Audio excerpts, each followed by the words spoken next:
नमस्कार, next 9 news देख रहे हैं आप। मैं आपके साथ तनुज दीक्षित। लोकसभा चुनाव 2024 का महापर्व चल रहा है। 5 चरण के मतदान जो है पूरे हो चुके हैं। छठे चरण के मतदान कल यानी कि 25 मई को होने वाले हैं। इसी के साथ दिल्ली की 7 सीटों पर भी मतदान है। अरविंद केजरीवाल यानी कि आम आदमी पार्टी यहां से 4 सीटों पर चुनाव लड़ रही है, वहीं कांग्रेस यहां से 3 सीटों पर चुनाव लड़ रही है और भारतीय जनता पार्टी ने 7 सीटों पर अपने कैंडिडेट उतारे हैं। 6 सीटों पर अपने कैंडिडेट बदल दिए थे और उत्तर पूर्वी दिल्ली जो सीट है उस सीट से उन्होंने अपना कैंडिडेट रिपीट करा, यानी कि मौजूदा सांसद मनोज तिवारी को चुनावी मैदान में उतारा। लेकिन यहां पर चौंकाने वाली बात यह हुई कि बसपा पार्टी ने भी दिल्ली की 7 सीटों पर अपने कैंडिडेट उतारे, लेकिन बसपा पार्टी की तरफ से कोई भी यहां पर चुनाव प्रचार नहीं किया गया। मायावती भी नहीं आई और पार्टी का कोई और सदस्य भी यहां पर चुनाव प्रचार के लिए नहीं आया। ऐसे में सवाल खड़े हो जाते हैं कि मायावती का यहां पर चुनाव प्रचार ना करना किसके लिए कितना फायदेमंद होने वाला है। और जिस तरह से मायावती ने दिल्ली की सीटों पर यहां पर जो अपने कैंडिडेट उतारे हैं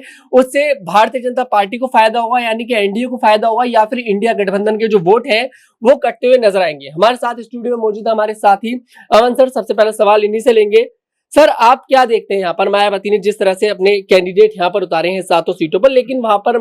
बीएसपी पार्टी मेहनत करती नजर नहीं आई, एक बार भी चुनाव प्रचार के लिए नहीं आई, कोई भी यहाँ पर जो उनकी कैंडिडेट है वो भी बहुत ज्यादा मेहनत करते नजर नहीं आ रहे हैं। ऐसे में क्या चुनाव जीता जा सकता है? और अगर चुनाव नहीं भी जीतेंगे तो सिंपल सी बात है कि वोट कटते नजर आएंगे, तो यहाँ पर कितना घाटा इंडिया को होता दिखाई देगा? देखिए, जाहिर सी बात है कि मायावती को लेकर हमेशा ये बात कही जाती है और कही जाती रही है, खासकर जो सपा की तरफ से, कांग्रेस की तरफ से, कि वो बीजेपी का साथ देती हुई नजर आती है इनडायरेक्ट वे में, और जहां जहां हमारे प्रत्याशी मजबूत होते हैं वहां पर वो अपना, कह सकते हैं, प्रत्याशी उतार देती है, जिससे पता चलता है कि वो अपनी जीतने की लड़ाई न लड़कर कहीं ना कहीं हमें हराने की लड़ाई लड़ती हुई नजर आती है। और यही वजह है कि बीएसपी का जो कद है वो न सिर्फ कम हो रहा है बल्कि लगातार खत्म होता हुआ भी नजर आ रहा है। आप देखिए कि जो पार्टी अपने बूते 2007 में सरकार बनाती है उत्तर प्रदेश में, उस पार्टी के पास में 2022 में महज 1 सीट आती है, जो ये बताता है कि बीएसपी ने अपना पूरा जनाधार खो दिया है। अगर इसी तरह की जो रणनीति के तहत वो आगे बढ़ती रही तो कोई बहुत बड़ी बात नहीं कि आने वाले दिनों में बीएसपी मात्र नाम मात्र की पार्टी बनकर रह जाए। आप दिल्ली की बात कर रहे हैं कि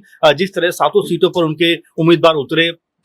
7 सीटों पर कहीं ना कहीं बीएसपी ने अपने प्रत्याशी उतारकर ये जरूर ऐलान किया कि वो दिल्ली में भी अपनी दमखम से लड़ाई लड़ेंगे, लेकिन 22-23 वोट परसेंट होने के बावजूद भी तरुण, वैसा कुछ लगा नहीं कि बीएसपी यहां से वाकई चुनाव जीतने को लेकर सीरियस है या चुनाव की लड़ाई लड़ने को लेकर आगे बढ़ना चाहती है। आपने तमाम उनके प्रत्याशी देखे, तमाम उनके जो लोग हैं वो देखे, लेकिन अभी भी देखा गया कि कल आखिरी दिन था प्रचार प्रसार का,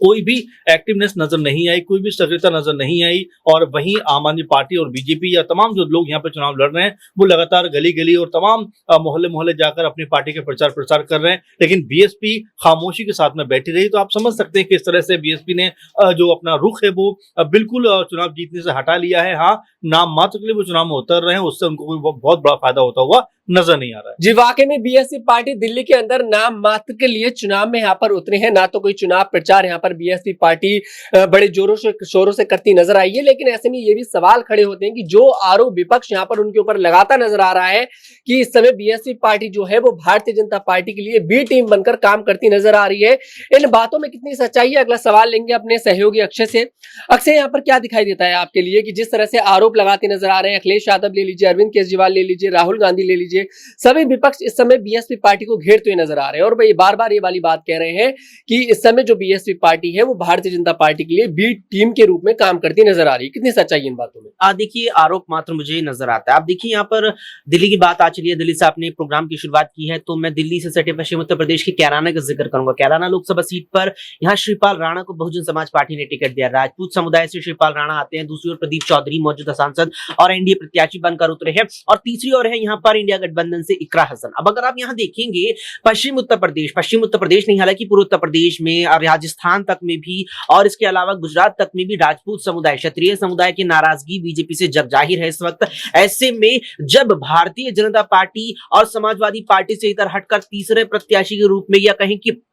जो कैराना की जनता रही है उसके लिए, जो वहां की मतदाता है उनके लिए जो यहाँ विकल्प है उम्मीदवारों के, वो बीजेपी और सपा के अलावा यहाँ पर श्रीपाल राणा के रूप में बसपा ने उन्हें दिया। यानी कि जिस समुदाय की भाजपा से नाराजगी यहाँ पर चल रही है, और समुदाय की नाराजगी का एक प्रमुख कारण ये रहा कि हमारी बिरादरी से, हमारी जात से लोगों को टिकट नहीं दिए गए, कम टिकट दिए गए। ऐसे में श्रीपाल राणा को जिस प्रकार से कैराना से बसपा ने टिकट दिया है, तो निश्चित तौर पर वो वहां पर भाजपा का खेल बिगाड़ेंगे। वहीं अगर आप और कहीं संसदीय क्षेत्रों में देखेंगे तो मायावती के ऐसे प्रत्याशी हैं, बसपा के ऐसे प्रत्याशी हैं, तो जो बीजेपी को फायदा और सीधे तौर पर सपा और इंडिया गठबंधन को नुकसान पहुंचाता। तो कुल मिलाकर के अगर देखा जाए तो मायावती ने यहां पर, चाहे दिल्ली की बात कर ली जाए, चाहे उत्तर प्रदेश की बात कर ली जाए, या अन्य कहीं और संसदीय क्षेत्रों की बात कर ली जाए जहां पर अपने प्रत्याशी उतारे हैं, उसमें कई जगहों पर उनके प्रत्याशी के उतरने से यहां पर इंडिया गठबंधन का खेल बिगड़ता नजर आ रहा है, तो कई जगहों पर मायावती के बसपा के प्रत्याशी उतारे जाने से यहां पर भाजपा का भी खेल बिगड़ता नजर आ रहा है। जी वाकई में, लेकिन यहाँ पर ये जो इल्जाम लगने शुरू हुए थे बीएसपी पार्टी के ऊपर, जब लगने शुरू हुए थे, जब उन्होंने अपने भतीजे आकाश आनंद के खिलाफ ही कड़ा एक्शन ले लिया था। अगला सवाल अपनी सहयोगी से लेंगे, नाजमीन से। नाजमीन, जिस तरह से उन्होंने अपने भतीजे आकाश आनंद पर एक्शन लिया, लेकिन अगर आकाश आनंद अभी भी पार्टी के उत्तराधिकारी होते और चुनाव प्रचार करते नजर आ रहे होते, तो क्या उम्मीदें यहाँ पर थी कि आकाश आनंद दिल्ली आते, चुनाव प्रचार करते? देखिए, बिल्कुल यहाँ पर अगर आकाश आनंद को मायावती जिम्मेदारियां देती है, नेशनल कोऑर्डिनेटर पद सौंपा जाता है, उत्तराधिकारी बनाए जाते हैं, लेकिन मायावती खुद ऐलान कर देती है कि परिपक्व नहीं है आकाश आनंद, और ऐसे में राजनीति की समझ होना बेहद जरूरी है, और वो खुद अपने ही भतीजे के खिलाफ ट्वीट के माध्यम से ऐलान कर देती है कि पदों से, उनकी जिम्मेदारियों से उन्हें मुक्त किया जाता है।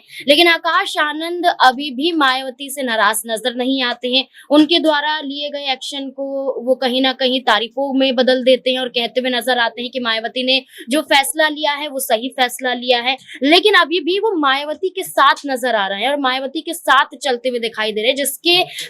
आधार पर ये कहा जा रहा है कि जल्द आकाश आनंद को बसपा में एक बड़ी जिम्मेदारी यहाँ पर मिल सकती है, और कहीं ना कहीं अगर वो दिल्ली में भी जाते तो एक बड़ा वोट बैंक हासिल करने की कोशिश करते। लेकिन बसपा की बात करें, जो उत्तर प्रदेश में वो मजबूत स्थिति में नजर नहीं आती है। बसपा जो खुद अकेले चुनाव लड़ने की बात करती है, जो 2019 में गठबंधन के साथ चुनाव लड़ा, लेकिन उसके बाद गठबंधन को तोड़कर खुद ही अलग होती हैं और तमाम पार्टियों पर इल्जाम लगाए जाते हैं। लेकिन जैसा कि आपने शुरुआत में कहा कि बसपा भारतीय जनता पार्टी की बी टीम कही जाती है, सब विपक्षी पार्टियों का कहना है। कई मुद्दे आते हैं और कई मुद्दों के जरिए मायावती पर सवाल खड़े होते हैं कि क्या वो भारतीय जनता पार्टी को बचाने की कोशिश कर रही है, जैसे कि राज्यसभा के अंदर दानिश अली का समर्थन न करना, वहां पर भारतीय जनता पार्टी के ही सांसद के खिलाफ अगर मायावती उतरती हुई नजर आती तो काफी अच्छा होता, लेकिन अपनी ही पार्टी के सांसद को निष्कासित कर देना, यहीं पर अपने ही भतीजे पर एक्शन ले देना, और इसके बाद नई संसद भवन का उद्घाटन जब हो रहा था उस दौरान प्रधानमंत्री की तारीफ करना,